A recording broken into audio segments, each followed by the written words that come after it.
Bonjour et bienvenue dans cet épisode de Gonbu le podcast. Aujourd'hui, 14e jour du calendrier de l'Avent.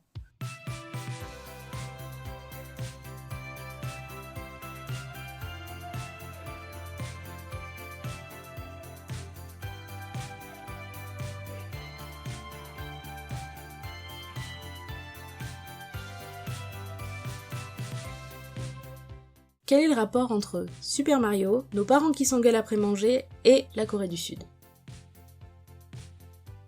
Est-ce que vous avez déjà vu un match, une partie de belote dégénérer? Moi, oui. En Corée, quel est le jeu de cartes auquel on joue après manger quand on a un petit coup de trop des fois et qui peut faire dégénérer l'ambiance très rapidement en une sorte de compétitivité monstrueuse? C'est le Go-Stop ou Godori. Ce jeu se base sur un jeu de 48 cartes qui s'appelle le Hwatu en coréen, qui veut dire la bataille des fleurs, mais qui en japonais se dit Hanafuda.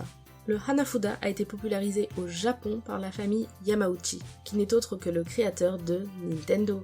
Et oui, car cette société monstrueuse, à la base, c'était une petite boutique d'artisanat qui fabriquait des jeux de cartes. Historiquement, la famille Yamauchi, donc Nintendo, sortait des jeux donc de Hanafuda avec Napoléon dessus. Et dans les dernières éditions, on retrouve évidemment les personnages les plus connus de la franchise, tels que Mario, habillé en Napoléon. Revenons à la Corée. C'est durant la colonisation japonaise qui a duré de 1905 à 1945 que le Hanafuda, donc en Corée Hwatu, a été introduit et popularisé dans le pays. C'est un jeu, quand on y joue, souvent on parie de l'argent avec un pot ou peu importe. Et le but est de marquer des points pour rafler la mise des adversaires, en faisant des paires, des combinaisons, etc. Il y a 48 cartes, plus des cartes bonus. Ces cartes forment 12 mois, wall. Voilà, ces cartes sont reconnaissables. Il y a soit des arbres, soit des fleurs qui les illustrent. Voilà, les paires se forment par famille, etc. Et avec ça, on se retrouve. Il faut s'imaginer que ce sont des toutes petites cartes de 3 par 5 cm avec le dos rouge et qu'on fracasse contre la table, contre le sol si on joue assis par terre. En gueulant, c'est vraiment le bordel. Ça ressemble presque plus à une partie de Uno qui tourne mal. Mais honnêtement, c'est un jeu qui déjà est très esthétique. Les cartes représentant des petits oiseaux, des petites fleurs, des petits arbres sont vraiment très jolies. Les règles, c'est globalement un jeu de cartes, on compte les points, etc.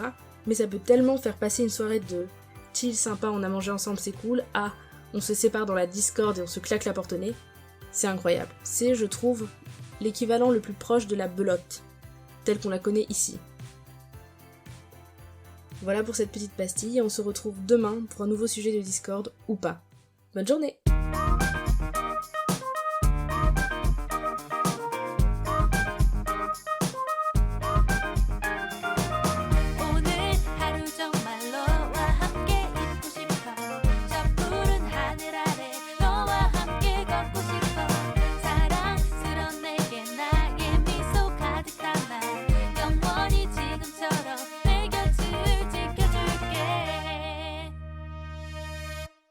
Petite post-générique, nous sommes le 14 décembre. Aujourd'hui, c'est le jour des câlins. Si vous avez des personnes à qui vous pouvez faire des câlins de façon sécuritaire et consentante, allez-y.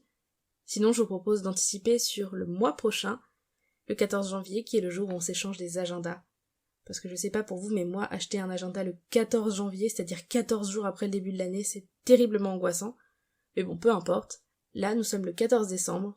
Et le 14, tous les mois, c'est un jour spécial en Corée, notamment pour les amoureux, mais aussi pour les amis et la famille. Donc n'hésitez pas, c'est le jour des câlins. Bye bye!